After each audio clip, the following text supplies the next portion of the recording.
드디어 중국이 송곳니를 드러내고 전 세계에 빨대를 꽂기 시작했습니다. 4일 전 세계를 상대로 칼을 빼든 양상인데요. 그러나 한국의 눈치만 보다가 무 한 조각 자르지 못하고 다시 칼집에 칼을 넣어야 할 것 같습니다. 바로 중국의 히든카드 히토류 이야기인데요. 압도적인 자원 강대국 중국은 자원을 무기 삼아 전 세계 시장을 독점 체제로 만들려 했습니다. 그러나 뜻밖에도 해양자원 개발의 가능성이 열리면서 중국의 평판이 급락했습니다. 그런데 반대로 한국 기술의 가치는 급상승했다고 하는데요. 원인은 한국이 가지고 있는 독자적인 해양개발 기술과 한국이 점유권을 가진 넓은 히토류 해저 광산 때문이었죠.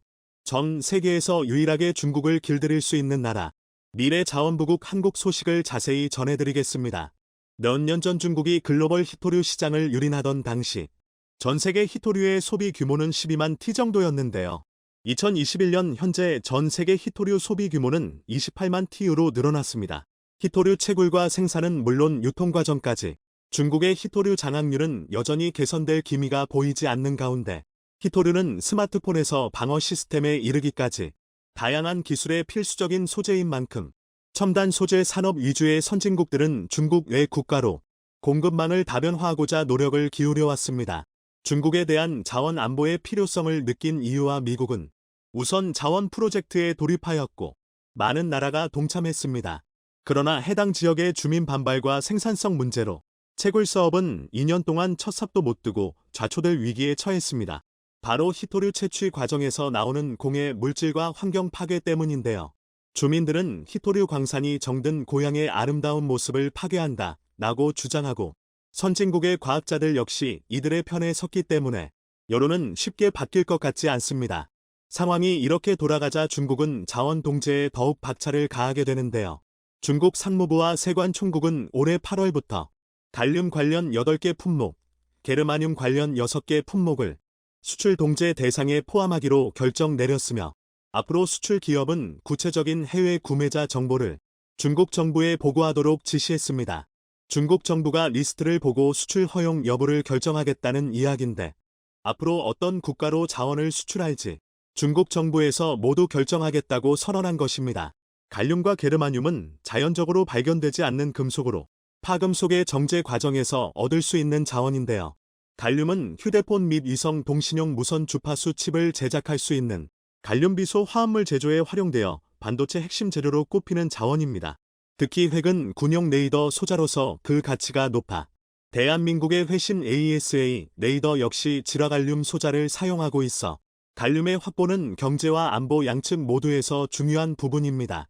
게르마늄 역시 없어서는 안 될 중요한 자원으로 반도체 공정용 가스 생산의 필수적인 요소입니다. 2016년에서 2020년 사이 중국은 글로벌 갈륨의 94%, 게르마늄은 90%를 생산하여 중국이 없다면 해당 산업은 당장 공장을 멈춰야 할 정도입니다. 땅이 넓은 자원 부국 미국 역시 중국으로부터 각각 53%, 54%나 되는 갈륨과 게르마늄을 수입하고 있어 중국 의존도가 심각한 상태인데요. 이 부분을 중국이 정확하게 파악해 미국을 포함한 서방 세력을 견제하기 위한 목적으로 수출 제동을 건 것입니다. 이는 리튬도 마찬가지입니다. 리튬은 히토류 중에서도 가장 많이 주목받는 자원인데요. 전기차용 배터리의 주요 소재로 글로벌 수요가 폭발적으로 증가했기 때문입니다. 중국이 자원 무기화 조짐을 보이자 세계 각국은 리튬 광산 개발에 혼신의 힘을 기울였지만 결과물은 미미한 수준인데요. 앞서 유럽의 사례처럼 주민의 반대로 무산된 경우가 많지만 가장 큰 원인은 중국의 선점 때문이었습니다. 미국과 유럽이 공해 산업이라며 히토류 개발을 기피하던 시절 중국은 이미 호주와 아프리카, 남미 등 세계 곳곳에 리튬 광산을 개발해 두었습니다. 미국 싱크탱크 애틀랜틱 카운슬에 따르면 중국의 배터리 기업 CATL은 볼리비아의 리튬 광산에 10억 달러, 하와 1조 3천억 원에 달하는 금액을 투자했고 칠레에 있는 리튬 광맥의 경우엔 칭산홀딩그룹과 누이프에너지, 베테로테크 등 중국 기업이 달라붙어 서로 광산을 개발하고 있다고 합니다. 미국과 유럽이 미처 손쓰기도 전에 중국 기업이 남미와 아프리카 주요 정부 인사에 엄청난 돈을 뿌려 선제적으로 히토류 광산 개입에 나선 것인데요. 작년 말 기준 전 세계 리튬 유동량의 67%를 중국이 쥐고 있고 망간 95%, 코발트 73%, 흑연 70% 등 과반수를 넘는 자원들이 중국의 통제 아래에 놓여 있죠. 이대로 흘러간다면 중국의 히토류 독점으로 세계는 지금보다 훨씬 비싼 값을 주고 히토류를 수입해야 할 판국인데요. 놀랍게도 얼마 전 태평양의 작은 섬나라 나우루에서 놀라운 해결책이 등장했습니다. 태평양에 있는 나우루는 제조업이 발달하지 않은 국가로 가치 있는 자원은 모두 바다 아래에 잠들어 있습니다. 하지만 해양 오염을 막기 위해 전 세계가 합의한 규제안 때문에 바다 아래의 자원을 캐는 것은 한계가 있었는데요. 심해 채광을 막는 국제저기구의 엄격한 규제안 때문에 각 국가는 채광을 하지 못하고 있는 상태였습니다. 나우루는 이에 반발해 해저 채광을 할 수 있게 해달라고 ISA에 요청했고 이 심사 결과가 2024년에 나올 예정인데요. 원래라면 기존 방침을 그대로 유지하고 해양 채굴에 대해 엄격한 통제를 가하는 것이 맞지만 중국의 히토류 독점을 깨기 위해 미국을 비롯한 여러 주요 국가들이 ISA 결정에 대해 영향력을 행사하고 있는 실정입니다. 이렇게 되면 중국의 히토류 독점은 깨질 수밖에 없는데요. 해저에 묻혀있는 지형 중에서 만간단괴 지형은 리듐을 비롯한 다수의 히토류 자원이 묻혀있는 장소입니다. 예를 들어 태평양 지역에 넓게 펼쳐져 있는 클라리온 클리퍼턴 CCZ 해역의 경우 600만 km나 되는 만간단괴가 묻혀있는 곳으로 이곳의 니켈 매장량만 따져봐도 대략 3억 4천만 T로 국상에 매장된 니켈량의 3배를 웃도는 수준입니다. 이 소식이 알려지면서 주목을 받은 국가는 바로 대한민국인데요. 환경 파괴를 최소화하면서 해저에 있는 자원을 캐는 데 있어 해양 채굴 기술의 1인자인 한국의 도움이 필요하기 때문입니다. 한국은 일찍이 심해 만간단괴를 파이프를 통해 채광선으로 이송하는 양광 시스템을 개발한 바 있습니다. 심해 지하에 묻힌 광물을 캐 수면에 있는 이송선으로 안전하게 보내는 기술은 가장 난이도가 높은 기술이라고 할 수 있는데요. 한국은 이 분야에 있어 독자적인 기술을 보유한 국가로 세계 그 어느 국가에서도 흉내내기 어려운 기술력을 보유하고 있습니다. 2016년 SAW 용접 기술로 만든 8인치 양광 라이저를 사용하여 심해 깊은 곳에 있는 만간단괴를 호화적으로 배 위로 끌어올릴 수 있는 기술을 개발하고 세계 회초로 실증 시험까지 거치며 대한민국의 해양 채굴 기술력을 전 세계에 과시했었습니다. 게다가 이 모든 과정에 사용되는 설비들은 전부 국내 기술로 개발됐었죠. 심해용 로봇을 활용해 채광하는 기술도 2013년부터 축적해놓고 있습니다. 국내 기술로 개발한 세계 회초로 심해에서 만간단괴를 채집할 수 있는 채광 로봇 미네로는 수심 1370m 해역에 투입되어 높은 수압을 견디면서 입력된 채광 루트를 따라 임무를 수행할 수 있다는 사실을 입증해냈는데요. 당시엔 해양 오염 문제로 인해 빛을 보지 못했던 기술이기도 합니다. 하지만 이번 ISA 규제안 완화가 이뤄진다면 현재 대한민국이 보유한 기술 중 가장 각광받는 기술이 될 수 있는데요. 선도 기술을 가지고 있기에 다른 국가에서 채광하려고 하면 한국의 기술이 반드시 필요한 상황이기 때문에 한국은 채광 기술 라이센스만으로 엄청난 이득을 볼 수 있죠. 이뿐만이 아닙니다. 하와이에서 동남쪽으로 2000km 떨어져 있는 클라리온 클리퍼티 해역은 한국이 만간단괴를 채굴할 수 있는 권리를 확보해둔 지역인데요. 한국은 약 7만 5천 스퀘어 킬로미터에 이르는 지역에 대한 만간단괴 채굴 권리를 가지고 있으며 이 지역에 묻힌 만간단괴는 대략 5억 6천만 T 수준으로 경제적 가치만 따져봐도 500조 원을 넘을 것으로 예상하고 있습니다. 히토류 자원을 한국이 직접 개발하게 된다면 향후 배터리 전쟁에서 한국이 중국에 의존할 필요 없이 독자적인 자원 공급이 가능해지고 중국은 자원을 볼모로 한국의 압박을 가하려던 계획을 전면 수정해야 합니다. 게다가 중국은 배터리 기술 문제에 있어서도 허점을 드러내며 심각한 상황에 놓여 있다는 것이 드러났습니다. 현재 글로벌 배터리 시장 점유율 1위를 자랑하는 기업은 중국 배터리 기업인 CATL인데요. 하지만 자세히 살펴보면 대부분의 배터리 소비가 중국에서 이뤄지고 있기에 CATL의 점유율은 사실 알고 보면 허수에 가깝다는 것을 알 수 있습니다. 한국 배터리 업체의 세계 시장 점유율은 중국 시장을 제외한 56%에 달하고 있어 한국이 배터리 시장의 리더라 할 수 있습니다. 중국 배터리 업체들이 중국 내부 문제를 감추고 외형적인 부분에만 집중한 탓에 지금 당장은 중국산 배터리가 잘 나가는 것처럼 보이지만 밀상은 한국 배터리 업계가 실속을 다 챙기고 있는 셈이죠. 리튬 인산철 LFP를 장악하고 있는 중국 배터리 주도의 시장이 앞으로 3년 뒤에는 불안정하다는 것 역시 유념할 요소라 할 수 있습니다. 중국 시장을 놓치지 않으려는 테슬라가 AFP를 사용했기 때문에 착시가 일어나는 것이지만 실제로 한국 주도의 삼원계, NCM, 배터리 기술이 더 월등하다는 것은 업계가 인정하고 있는 사실입니다. 배터리 기술 차원에서 안정성이 입증된 NCM 쪽으로 기술 흐름은 바뀔 수밖에 없고 럭비는 도태될 기술인 것이죠. 양극재 기술에서도 한국 기업 네고디 기술을 독점하고 있다는 점에서도 한국이 미래 전기차 시장 경쟁에서 앞서고 있는 부분인데요. 기술력에서 밀리고 있다는 걸 알고 있는 중국이기에 어떻게든 자원을 볼모로 삼아 한국을 억누르려고 했지만 이마저도 해양 개발로 인해 수포로 돌아가는 상황인 것입니다. 한국이 중국의 히토류 패권에 제동을 걸 기술과 원광을 보유했다는 사실이 참으로 자랑스러운 가운데 이런 기술 초격차를 계속 유지하여 중국의 굽힐 걱정이 없어지길 바랍니다. 대한민국은 중국을 길들일 수 있는 유일한 국가니까요. 바로 어제 중국이 갈륨과 게르마늄 수출 금지를 선언하며 한국과 미국, 유럽의 반도체 생산을 마비시키려 하고 있다는 소식 모두들 이미 들으셨을 겁니다. 자, 그런데 이것은 아무것도 아니었습니다. 중국이 이보다 훨씬 더 충격적인 일을 꾸미고 있었습니다. 중국은 특히 한국과 미국을 노리고 있는데요. 자, 그런데 한국이 한방의 대반전을 만들어냈습니다. 상상도 못한 곳에서 한국이 파격적인 발표를 하면서 중국은 대충격을 받고 어찌할 줄을 몰라 하고 있는데요. 중국이 어제 발표한 반도체 재료 갈륨과 게르마늄에 대한 수출 통제는 실질적으로 한국 경제에 큰 영향이 없는 것으로 알려졌습니다. 갈륨은 반도체 분야에서 주로 미래 반도체 개발을 위한 연구용 등으로 사용되는 수준이고 삼성전자나 SK하이닉스가 메모리 반도체를 생산할 때는 사용되지 않는 것으로 알려졌습니다.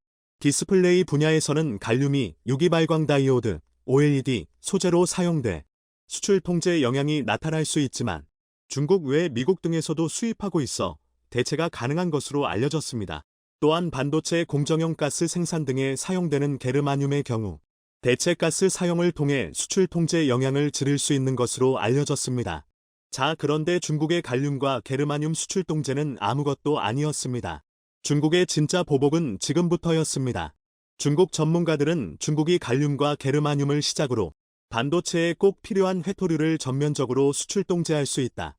갈륨과 게르마늄을 통제하려는 움직임이 효과가 없을 경우 중국이 회토류 수출 제한 등 대응을 더욱 강화할 것이라 입을 모으고 있습니다. 투자은행 제프리스의 분석가들은 블룸버그와 인터뷰에서 이번 조치가 상황을 바꾸지 못한다면 중국은 회토류 카드를 꺼낼 수도 있다. 고 전망했습니다. 이에 실제로 중국 회토류 기업들과 호주 회토류 기업들의 주가가 최근 급등하기 시작했습니다. 자, 그런데 더 충격적인 점은 중국이 한국을 집중 공략하고 있다는 것입니다. 중국은 한국이 중국의 의존도가 크다며 한국에 타격을 주기가 가장 쉽다는 것입니다. 11일 사우스차이나 모닝포스트 SCMP에 따르면 스이농 베이징 인민대학 국제관계학과 교수는 한국은 중국에 대한 경제적 의존도가 높기 때문에 더 쉬운 타깃이 되었을 것이라며 중국은 관용에 있어 나라마다 대응 강도에 상당한 차이가 있다고 지적했습니다. 그는 중국은 양자 관계의 맥락에서 상호 조치를 고려할 것이라며 다른 서방 국가에 대해서는 보복에 나서더라도 한국에 대한 것보다는 강도가 약할 가능성이 높다고 말했습니다. 만약 중국이 한순간에 이렇게 반도체에 꼭 필요한 히토류를 전면 동제해버린다면 한국을 비롯한 전 세계 반도체 생산이 완전히 마비되어 버릴 수 있습니다. 이렇게 되면 진짜 심각한 문제죠. 자, 그런데 한국이 중국에 보란듯 대반전 반격을 펼쳐 보였습니다. 베트남이 한국에 회토류를 대규모 공급하겠다는 파격적인 발표를 했습니다. 중국이 대충격을 받은 것은 바로 이것 때문입니다. 실제로 지난해 베트남의 히토류 채굴 생산량이 10배 급증한 것으로 나타났다고 로이터 통신이 5일 보도했습니다. 미국 지질조사국 USGas에 따르면 베트남의 히토류 광산 생산량은 2021년 400톤 T에서 지난해 4,300톤으로 급증했습니다. USGas에 따르면 베트남의 회토류 매장량은 약 2,200만으로 중국을 대체하기에 충분한 양입니다. 세계 2위 수준이죠. 베트남은 동남아시아 국가 중에서 회토류 생산량을 유일하게 늘린 국가입니다. 경쟁국인 미얀마나 태국의 경우 오히려 생산량이 감소했습니다. 과거 베트남은 회토류 산업을 육성하려 했지만 가격 하락과 규제 장애물로 인해 빛을 보지 못했습니다. 그런데 최근 한국과 손잡고 중국을 대체하기 위해 히토류를 적극적으로 채굴하기 시작했습니다. 한국은 베트남의 한국 해경의 퇴역 함정을 양도하고 한국산 무기도 적극적으로 지원해 베트남이 남중국해에서 더 이상 중국 함정의 위협에 시달리지 않도록 해주고, 베트남은 그 대가로 한국에 회토류를 대규모로 공급해 더 이상 중국이 회토류를 무기로 한국을 위협할 수 없도록 해주는 윈윈 전략인 것입니다. 한국의 반격은 이뿐만이 아니었습니다. KT가 몽골 정부와 협력해 회토류 둥몽골 내 생산된 광물 자원을 국내에 공급한다는 파격적인 발표를 했습니다. KT그룹은 몽골 정부와 금융, 의료, 디지털, 미디어 등 다양한 분야에서 협력 체계를 갖추고 몽골의 디지털 정책 가속화를 전방위적으로 지원하는 대가로 몽골에 있는 회토류를 한국에 대규모로 보낼 수 있게 됐습니다. 몽골은 세계 10대 자원부국으로 희토류, 세계 매장량 16% 보유, 구리 2위, 형석 3위, 금, 철, 아연 등 80여 종의 광물을 다량으로 보유하고 있습니다. 중국은 이렇게 한국이 중국 대신 몽골이나 베트남 등을 통해 희토류를 수입하는 것을 예상하고 회토류 가공 기술까지 막아버렸습니다. 그동안 중국은 회토류를 채굴한 뒤 가공까지 하여 전 세계로 수출해왔습니다. 희토류를 가공하지 않으면 아무데도 쓸모가 없습니다. 게다가 최근까지는 중국이 이렇게 가공한 뒤 수출해주고 있어서 회토류 가공 기술에 적극적으로 막대한 돈을 쏟아부은 나라가 없었습니다. 따라서 중국은 한국이나 미국이 다른 나라로부터 희토류를 수입할지라도 가공할 수 없어 결국에는 중국의 도움이 필요할 것이라 판단한 것입니다. 자, 그런데 한국이 대반전을 만들어냈습니다. 국내 기업 KSM 메탈스는 영구자석 원료 네오디뮴을 친환경적으로 재련할 수 있는 원천 기술을 보유하며 지금껏 누구도 하지 못했던 희토류 분야 자체 공급망을 형성했습니다. 충남대 스타트업 지론텍, KSM 메탈스의 전신, 이 가진 기술의 가능성을 꿰뚫어 보고 이 회사를 인수하기로 결정한 사람이 바로 이안 겐들, 65, 호주 ASM 회장입니다. 호주 증시 상장 회사인 ASM은 매장량 1890만 돈 규모의 희토류, 희소금속 광산을 보유한 종합광물기업. 겐들 회장은 5일 한국일보 인터뷰에서 한국 대기업들도 회토류 공급망 구축에 비상한 관심을 보이고 있다고 말했습니다. 그는 회토류 공급 파트너로 한국을 택한 이유가 기술, 친환경 재련 때문이냐는 질문에 확실히 그렇다, 데퍼니트리 YS 고 힘주어 말했습니다. 충남대 연구진이 국제학술지 사이언티픽 리포트에 실은 신기술 논문 하나가 호주 거대 광산기업의 대규모 투자를 이끌어낸 것입니다. 겐들 회장은 올해만 한국을 4차례 방문했을 정도로 국내 희토류 금속 제조 공정에 관심을 쏟고 있습니다. 네, 그렇습니다. 호주 거대 광산기업이 호주에서 채굴한 막대한 규모의 희토류를 한국으로 보내 한국에 있는 공장에서 가공한 뒤 한국 기업들에 안정적으로 공급하겠다는 것입니다. 중국은 대충격을 받을 수밖에 없습니다. 더 이상 한국에는 회토류를 무기로 공격할 수 없게 됐기 때문입니다. 자, 그런데 더 놀라운 일도 벌어졌습니다. 한국은 심지어 회토류를 대체할 수 있는 물질까지 개발하는 데 성공하며 앞으로는 회토류가 필요 없어질 수 있음을 전 세계에 알리며 중국을 크나큰 충격에 빠뜨렸습니다. 열과 전기가 잘 통해 산업계의 금으로 불리는 희귀 광물인 희토류. 영구자석 형태로 전기차 모터와 풍력발전 터빈 등에 두루 사용됩니다. 그러나 매장량이 적고 비싼 데다 생산의 대부분을 차지하는 중국이 수출을 줄이면서 자원 분쟁을 낳고 있습니다. 이 회토류를 대체하는 소재를 개발했다는 국내 연구진의 파격 발표가 나왔습니다. 울산대 홍순철 교수팀이 철과 니켈, 질소의 화합물이 희토류보다 값은 싸면서 효율이 높은 자석을 만들 수 있다는 사실을 밝혀냈습니다.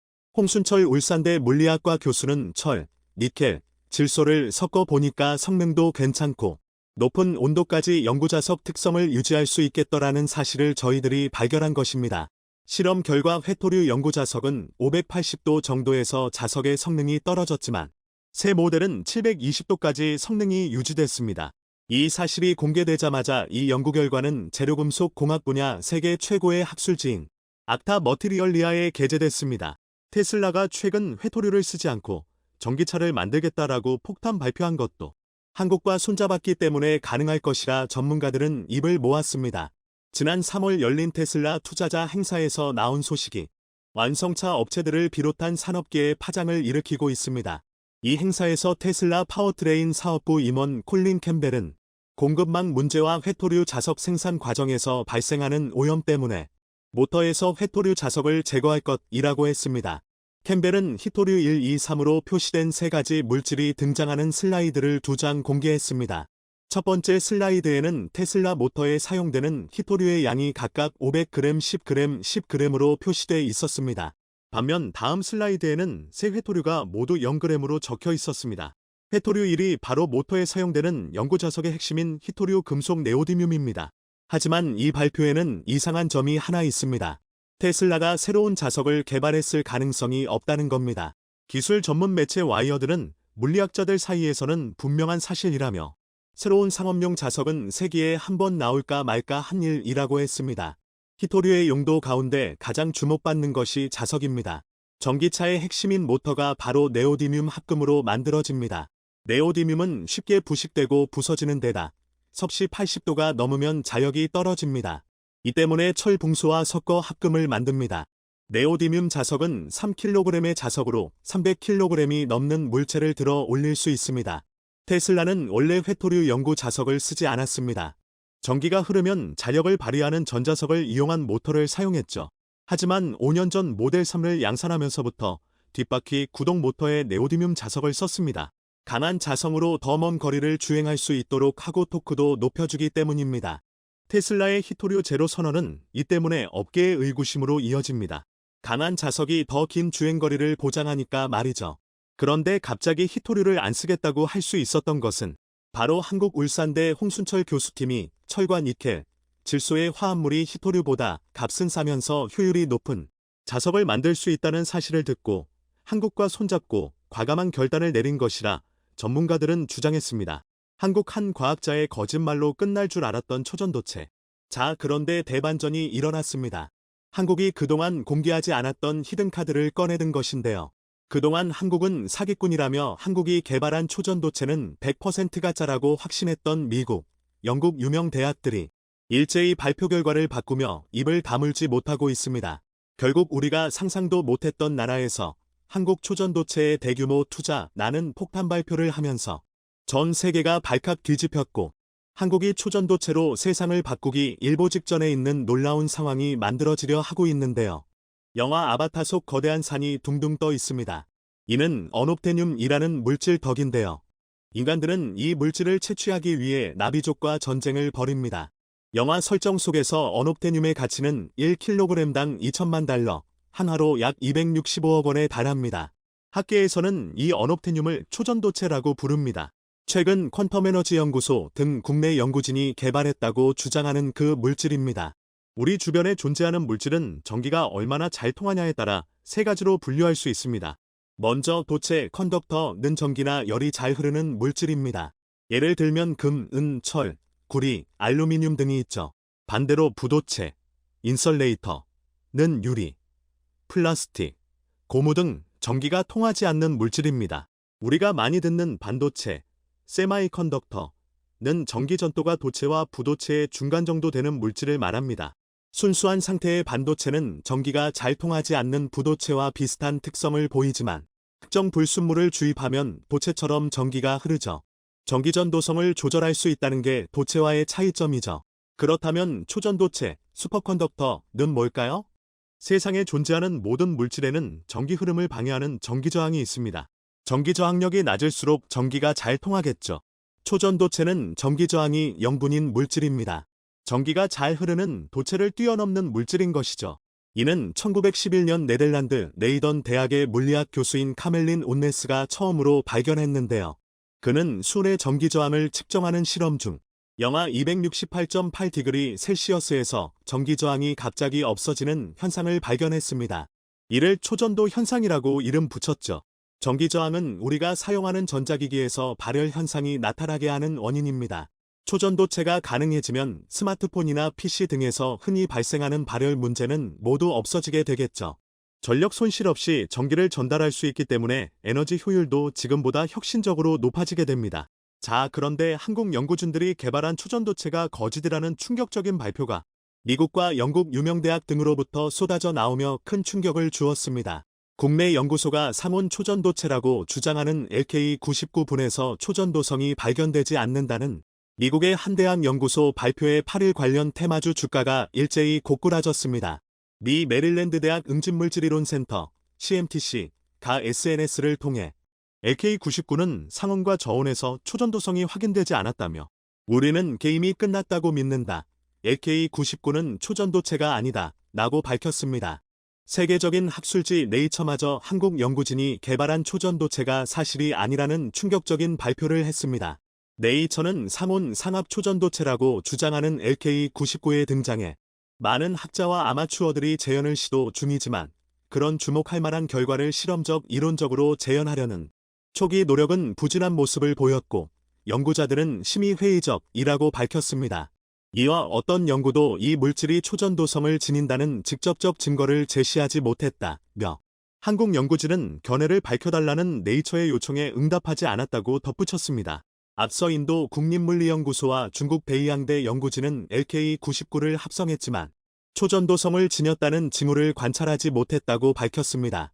중국 난징의 국립동남대 연구진은 LK-99 재현 실험을 진행한 결과 외부 자기장에 반발하는 마이스너 효과가 없었고 상온은 아니지만 일반적인 초전도체보다 높은 영하 163도에서 저항이 사라지는 것을 관찰했다고 말했습니다. 문제는 이들 기관이 LK-99를 완전히 재현했다고 볼 수 있는지입니다.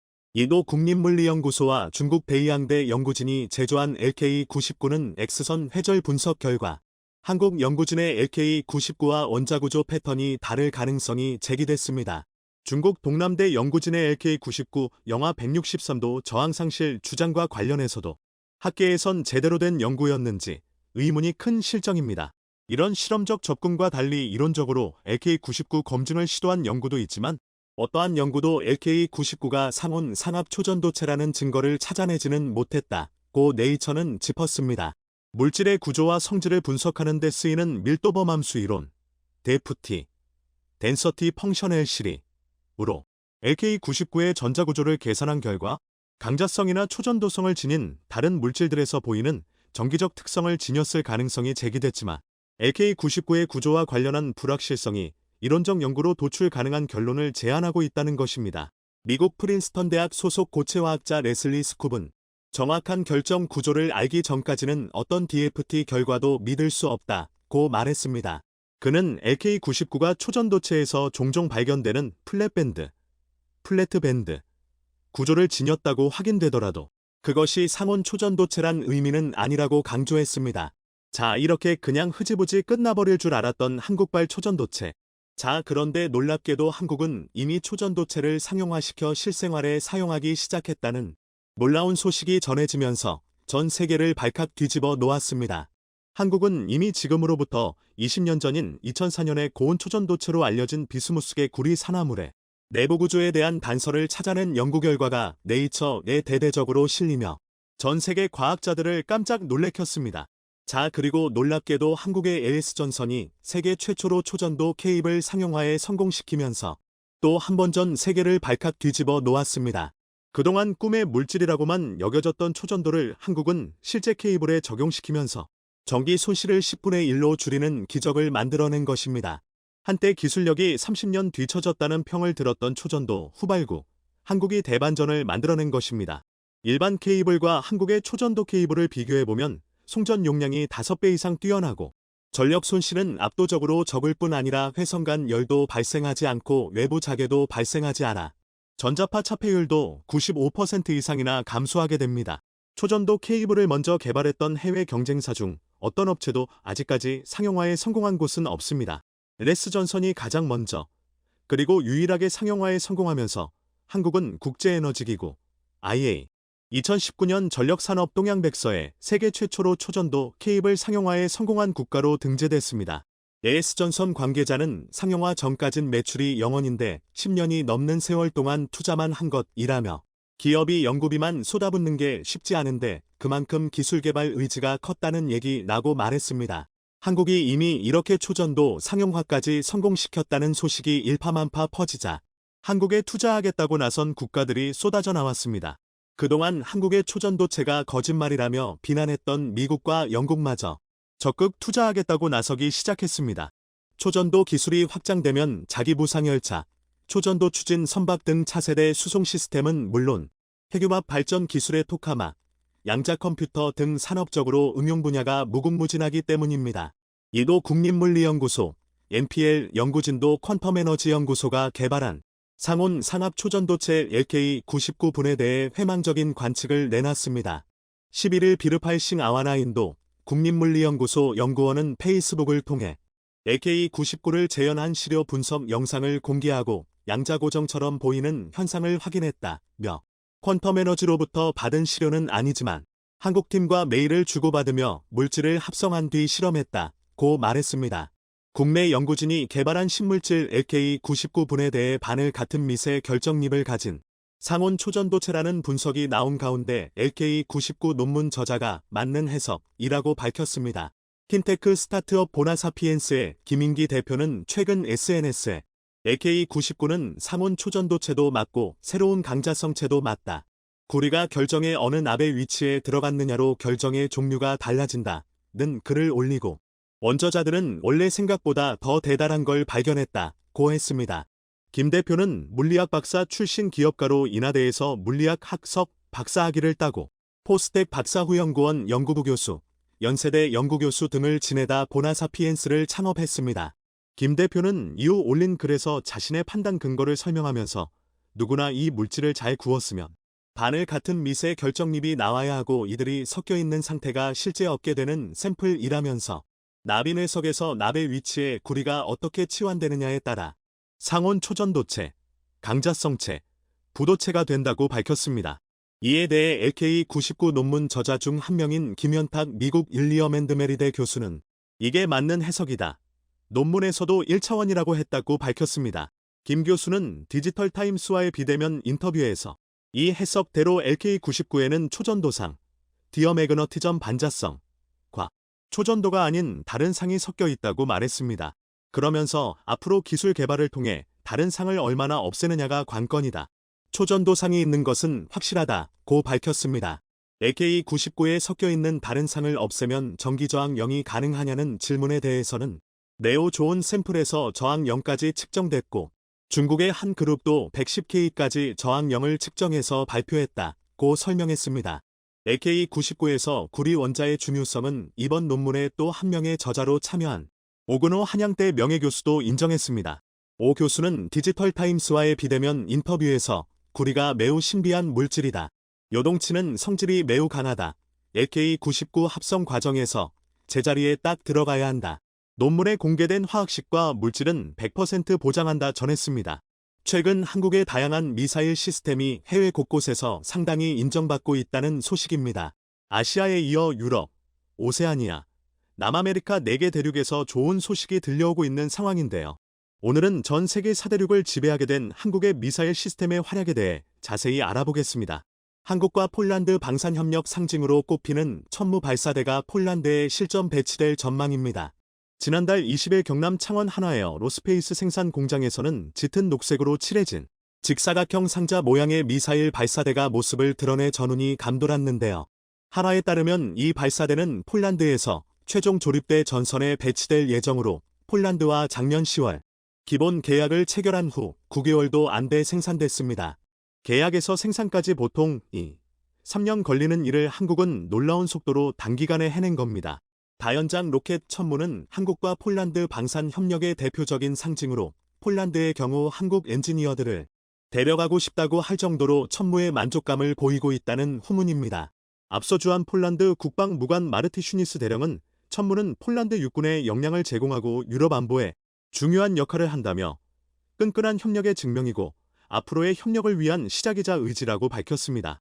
실제로 이번에 폴란드로 출하된 천무 발사대는 폴란드 방산기업이 생산한 차량, 현지 사격 통제 시스템과 합쳐진 후 폴란드 동부전선을 담당하는 육군기계화 사단에 배치될 예정입니다. 그리고 앞서 4월에도 사우디아라비아가 한국에 천무 이문을 도입한 모습을 공개하면서 사우디와 방산 협력이 긴밀해진 사실을 확인할 수 있었는데요. 해당 사진에선 천무 MLRS의 사우디 육군 상징과 함께 878분과 885분 번호가 각각 찍혀 있어 실전에 배치됐다는 사실이 외부에 처음 드러났습니다. 그런데 최근 호주에서도 천무 실사격에 너도나도 감탄하며 입이 떡 벌어졌다고 합니다. 최근 호주에서 진행된 2023 탈리스만 세이버 훈련에서 천무 실사격 시연을 보게 된 호주의 포병 장교들과 더불어 군 당국 관계자들이 감탄을 자아낸 건데요. 탈리스만 세이버는 미국과 호주가 주도하고 한미일 등 13개 동맹국이 중국을 견제하기 위해 2년마다 실시하는 다국적 연합훈련으로 이번에는 무려 3만 병력이 참여했습니다. 역대 최대 규모로 열린 이번 훈련에 한국은 해병대 대대급 병력이 처음으로 참여해 대형 수송함인 마라도함과 구축함인 문무대왕함, K9 자주포와 천무, 한국형 상륙돌격장갑차, 마리논 상륙기동 헬기 등을 선보였습니다. 이 가운데 K9 자주포와 천무의 실사격 훈련을 진행했는데 고성능 미사일 무기인 천무를 해외에서 열리는 연합훈련에서 실사격하는 건 이번이 처음이다. 더욱더 특별한 의미가 있었습니다. 특히나 천무 사격을 직접 눈으로 보게 된 13개국의 군 지휘관들은 탄성을 자아내며 천무야말로 미국 주도의 지대함 타격 작전에 기여할 수 있는 무기라고 평가했습니다. 실제로 천무는 최대 사거리 45km의 230mm 무유도 로켓 12발과 최대 사거리 80km 이상의 로켓 12발을 탑재해 미국의 하이마스와 비교되는 무기체계로 대함저지 사격용으로도 사용될 수 있습니다. 이번 연합훈련을 통해 천무의 우수성을 자연스럽게 노출해 방위산업 수출에 또 다른 기회를 창출한 것으로 보이는데요. 천무는 하이마스보다 10km 더 가고 로켓 6발이나 더 탑재의 위력이 상당하지만 가격은 비교가 안 될 정도로 저렴해 많은 전 세계 국가의 이목을 집중시켰습니다. 실제로 2023 탈리스만 세이버의 훈련전 대장인 데미안 힐 호주 육군 준장은 천무의 성능이 매우 훌륭하다며 포병 장교로서 천무 실사격 시연을 보게 돼 정말 기쁘다며 벅찬 반응을 보였습니다. 힐 준장은 한국은 이번에 K9 자주포와 천무를 호주에 처음으로 배치해 실사격 훈련에 참여했다며 이를 통해 지역 파트너들과 상호 운용성 향상을 입증했다고 말했습니다. 그러면서 한국이 탈리스만 세이버에 상당한 규모로 참가한 건 한국과 호주 양국의 국방관계 성장을 보여주는 가시적 사례라고 강조했습니다. 천무를 통해 한국과 호주의 안보 분야 밀착이 강화될 수 있는 전기를 마련한 것으로 보이는데요. 그런데 천무 말고도 사실 한국에게는 또 다른 비밀병기가 존재합니다. 바로 국산 함대함 미사일 해성으로 최근 콜롬비아 해군이 한국에서 도입한 해성이 단 한 발로 표적 함정을 격침하는 영상을 공개하면서 전 세계 방산 업계를 발칵 뒤집어놨습니다. 주요 외신에 따르면 콜롬비아 해군은 호위함에서 해성 미사일을 발사해 표적함을 격침하는 영상을 지난달 23일 SNS에 전격 공개했습니다. 해당 영상을 본 네티즌들은 엄청난 폭발을 일으키며 표적함을 격침하는 모습에 예상보다 위력이 커 놀랍다는 반응을 보였는데요. 영상에서 해성 미사일 한 발은 발사된 뒤 표적함 상공에서 수직으로 고속 낙하, 표적함에 명중한 뒤 강력한 폭발을 일으켰습니다. 콜롬비아 해군에 따르면 흔적을 알아보기 힘들 정도로 완파된 표적함은 이내 침몰한 것으로 알려졌습니다. 이번 미사일 발사는 중남미 해군 다국적 연례연합훈련 유니타스 2023분의 일환으로 콜롬비아 해군이 카리브 일대에서 실시된 해상훈련으로 이뤄졌습니다. 그런데 이번 훈련에서 해성 미사일이 표적을 격침해 활약하자 해당 소식을 전해들은 현지 언론에서는 대서득필될 정도로 발칵 뒤집어졌다고 합니다.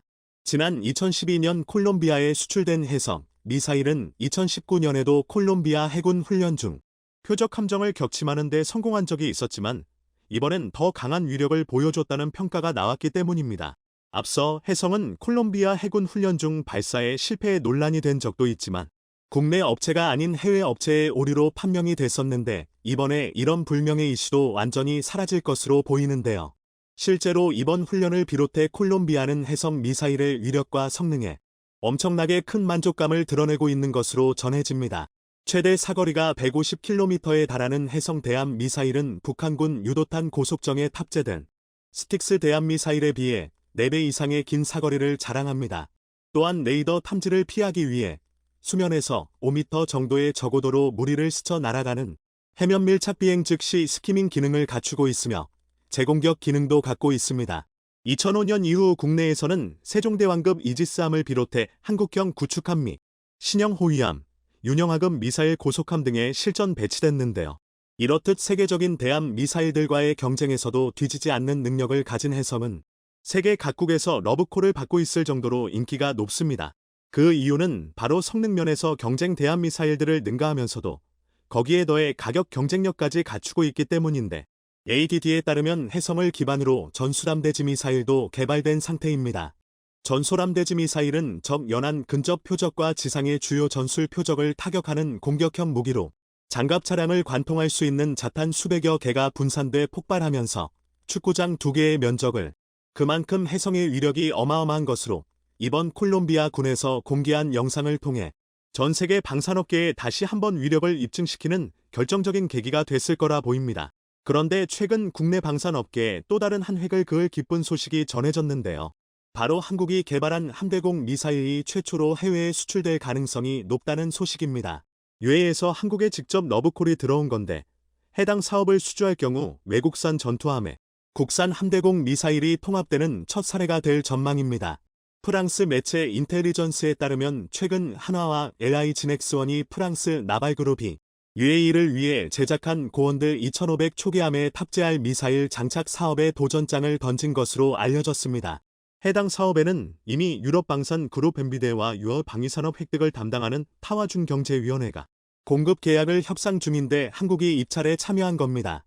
국내외 방산 업계에서는 UAE 미사일 수주전에서 MBDA의 출발이 처음엔 유리했다는 평가지만 무기금수 조치로 인해 수출이 힘들어 한국이 사업을 가져갈 가능성이 높을 것으로 보고 있는데요. 2020년 독일과 프랑스, 이탈리아 등 세계국이 운해 리비아 무기금수를 위반하는 국가에 대해 제재를 가하면서 MBDA의 UAE 미사일 수출이 쉽지 않을 거라는 분석입니다. 이런 이유로 한화시스템과 LI-진엑스원이 UAE 함대공 미사일 수주전에 참여한 것으로 국내에서는 2009년부터 넥넥스원 주도로 국산 함대공 미사일 해공이 양산되고 있습니다. LI-진엑스원에 따르면 해공은 미 레이시온이 개발한 RIM-116램 미사일을 대체할 수 있는데 음속의 2배에 달하는 속도로 최대 20km 떨어진 항공기나 미사일을 격추합니다. 더구나 최근 방사청은 2027년까지 해공 2차 양산을 위한 사업을 완료하겠다는 계획을 밝히는 등 UAE 수출에 힘을 실을 반가운 소식이 전해졌는데요. 2차 양산을 통해 함정 생존성과 직결되는 근접 방어 능력이 한층 더 강화될 것으로 보이는데 방사청에 따르면 해군 호위함 구축함 등에 순차적으로 탑재될 예정이라고 합니다. 한국은 앞서 UAE에 미사일을 수출한 경험이 있는 만큼 이번에도 좋은 소식을 기대해도 좋을 것 같은데요.